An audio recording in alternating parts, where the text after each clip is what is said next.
بسم اللہ الرحمن الرحیم۔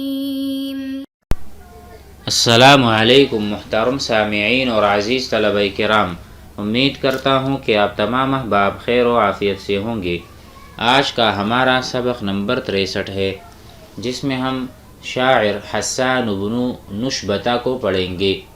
وہ اپنے قبیلے کے بارے میں بتا رہے ہیں، ان کا تعارف یہاں مذکور نہیں ہے، لہذا اشعار پڑھتے ہیں اور اس میں سے ہم سمجھتے ہیں۔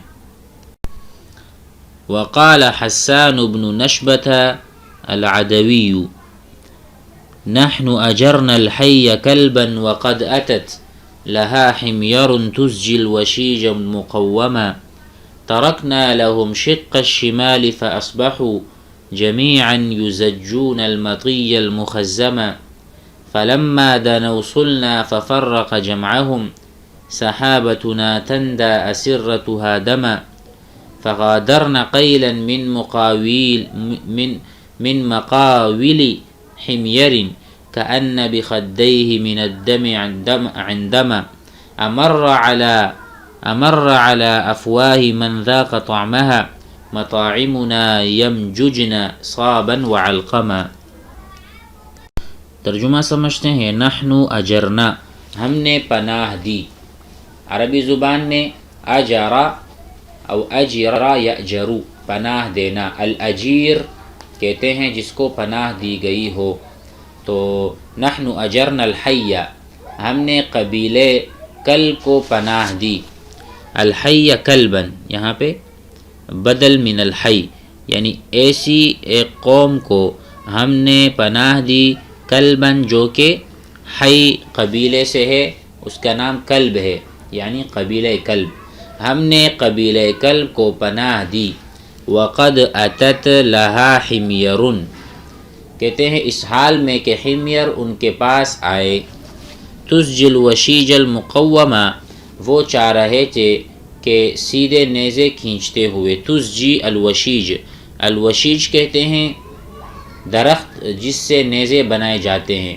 تو کہہ رہے ہیں کہ وہ ظلم کرنے آ رہے تھے اور وہ اپنے سیدھے نیزے ہماری طرف یا ان کی طرف لے کر جا رہے تھے، تو ہم نے قبیلے کلب کو پناہ دے کر ان پر احسان کیا۔ وگرنہ اتت لہا حمیر، حمیر قبیلہ آیا تھا اور ان کی طرف نیزے بالکل سیدھے پکڑ کے آ رہے تھے ان کو قتل کرنے کے لیے۔ ترکنا لہم شق الشمالی، اور ہم نے ان کے لیے جانب شمال چھوڑ دی۔ فاصبحوا جمیعا، تو وہ سارے ہو گئے، یزجون المطی المخزمہ، کہ سو وہ نکیل ڈالی ہوئی سواریاں ہنکانے لگے، یعنی جانب شمال سے ہم ہٹ گئے تاکہ وہ جمع ہو سکیں اور پھر ہم حملہ کر لیں، چنانچہ وہ آ گئے۔ تو کہتے ہیں ترکنا لہم، ہم نے ان کے لیے جانب شمال کو چھوڑا خالی۔ فاصبحوا جمیعا، سارے ایک جگہ جمع ہو گئے۔ یزجون المطیہ، تو وہ اپنے پوری جماعت کو جمع کر رہے ہیں، المخزمہ ایک جگہ پر ہانک رہے ہیں، تاکہ ایک جگہ میں وہ جمع ہو جائیں۔ تو اس کا ترجمہ یوں ہے، المخزم کہتے ہیں صفت ہے مطیے کی، کہ ایسی جگہ کہ جہاں پر سواری کو جمع کیا جائے، ٹھیک ہے۔ تو وہ سارے ایک جگہ پر جمع ہو گئے، اسی لیے ہم نے ان کو جگہ چھوڑ دی تاکہ ان پر ہم حملہ کریں۔ دیکھو آگے، فلما دنوا، جب وہ قریب آ گئے، دنا یدنو قریب ہونا، فلما جب وہ قریب آ گئے، صلنا ہم نے ان پر حملہ کیا۔ صالا یصولو حملہ کرنے کو کہتے ہیں۔ اور جب وہ قریب ہو گئے تو ہمارے بادل لشکر نے، یعنی دل والے لشکر نے ان جماعت کو متفرق کر دیا۔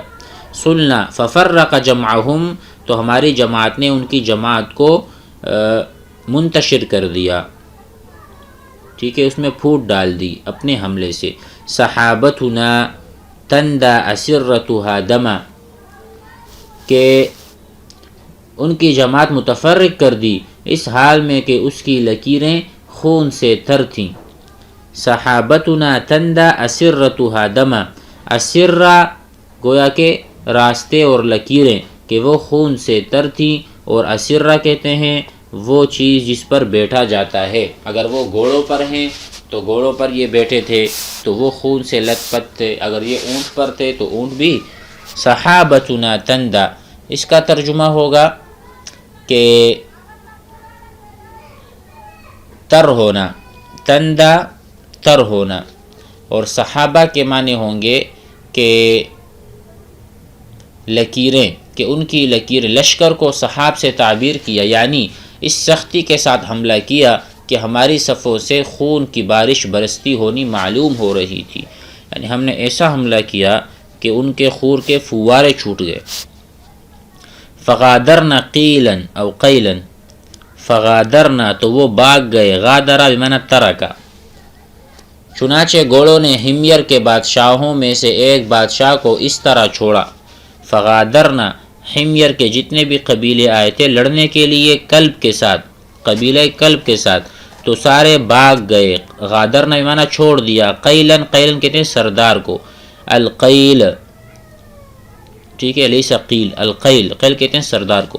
من مقاول حمرہ، حمیر کے سرداروں میں سے ایک سردار کو اس حال میں چھوڑ دیا. کأن بخدیہ من الدم عندما، گویا کہ اس کے رخساروں پر خون کی وجہ سے عندم لگا دیا گیا ہو. عندم کسے کہتے ہیں؟ ایک سرخ پودا ہے، یعنی اس کو قتل کر کے اس پر گھوڑے دوڑا دیے گئے، جس کی وجہ سے ایسا معلوم ہو رہا تھا کہ اس کے چہرے پر کسی نے عندم کا پودا لیپا ہو، کیونکہ زخموں کی وجہ سے اس کا چہرہ خون آلود ہو کر سرخ ہو گیا تھا. کأن بخدیہ، خد کہتے ہیں چہرے کو اور دونوں رخساروں کو. من الدمی، خون سے. عندم، عندم ایک پودے کا نام ہے جس کا رنگ بھی خون کی طرح ہوتا ہے.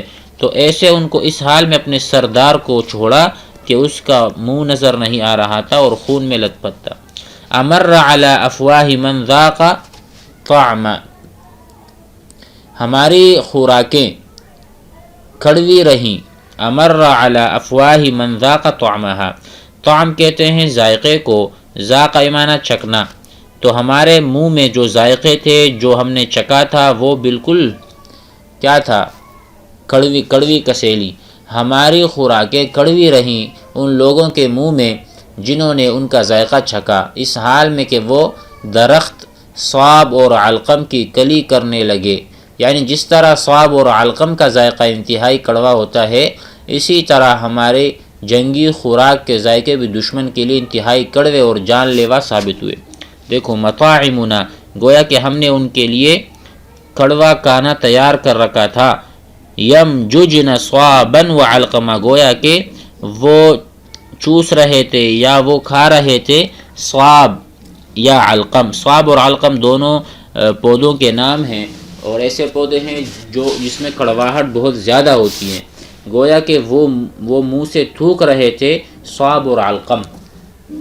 ہم ان کے لیے بمنزل ان پودوں کی طرح تھے کہ جس پودوں کو بندہ نگل نہ سکے، اسی طرح انہوں نے ہمیں بھی نہیں نگلا اور ہم نے ان کا کام تمام کر دیا. تو اس میں گویا کہ یہی اشعار تھے جس میں اپنی شجاعت بتا رہے تھے. مزید پڑھتے ہیں. وقال فی ذلک ایضا، اور اس کے بارے میں اور بھی کہا، مزید بھی کہا.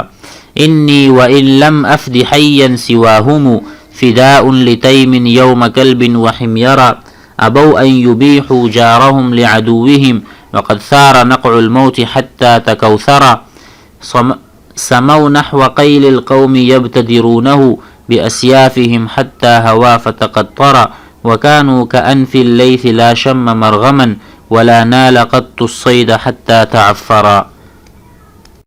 وقال فی ذالک، اور اسی واقعے کے بارے میں کہا گیا، ایضاً یہ بھی. انی ولم افدی، میں اگرچہ قبیلہ تیم کے سوا کسی پر فدا نہیں ہوا. انی وان لم افدی حیا سواہم، سواہم یعنی تیم مراد ہے. فداء لتیم یوم کلب وحمیرا، جب کلب اور حمیر کے درمیان لڑائی تھی تو میں ان پر فدا ہوا ہوں. انی ولم افدی حیا سوا، میں اگرچہ قبیلہ تیم کے سوا کسی پر فدا نہیں ہوا. تو کہتے ہیں کہ لیکن بنو تیم کی شجاعت دیکھ کر کہنا پڑا قربان جاؤں بنو تیم پر جس دن کلب اور حمیر کا معرکہ ہوا. کہ اس دن تیم نے شجاعت کے زبردست جوہر دکھائے. اس پر بتا رہے کہ میں ان پر فدا اسی وجہ سے ہوں کہ وہ بھی بڑے شجاع ہیں. یوم کلب و حمیرہ، ان کی شجاعت بڑی اچھی تھی. ابو، انہوں نے انکار کیا، ان یبیحوا جارہم، کہ وہ اپنے پڑوسیوں کے بے سہارا چھوڑیں، لعدوہم، اپنے دشمنوں کے لیے. یعنی بنو تیم نے اس بات سے انکار کر دیا کہ وہ اپنے پڑوسی کو دشمنوں کے لیے مباح کر دیں. وقد ثار نقع الموت حتی تکوثر، جب کہ موت کا غبار بلند ہوا. ثارا یثور ہیجان، اوپر اٹھنا، غصے میں آنا. نقع الموت یعنی موت کا غبار، ٹھیک ہے. ثارا بمعنی اوپر اٹھنا، نقع کہتے ہیں غبار کو، موت کہتے ہیں موت کو. تو موت کا جو غبار ہے وہ اوپر اٹھ چکا تھا. حتی تکوثر، یہاں تک کہ وہ کثرت سے پھیل گیا تھا. تو انہوں نے انکار کیا بنو تیم کہ وہ بنو کلب کو حمیر کے حوالے کر دے. یہ ان کے لیے بہت عیب کی بات تھی، اسی لیے انہوں نے ان کے ساتھ مدد کی. آگے کہتے ہیں سمو نحو قیل القوم یبتدرونہ، وہ قوم جو حمیر ہے کہ سردار کی جانب بڑھے.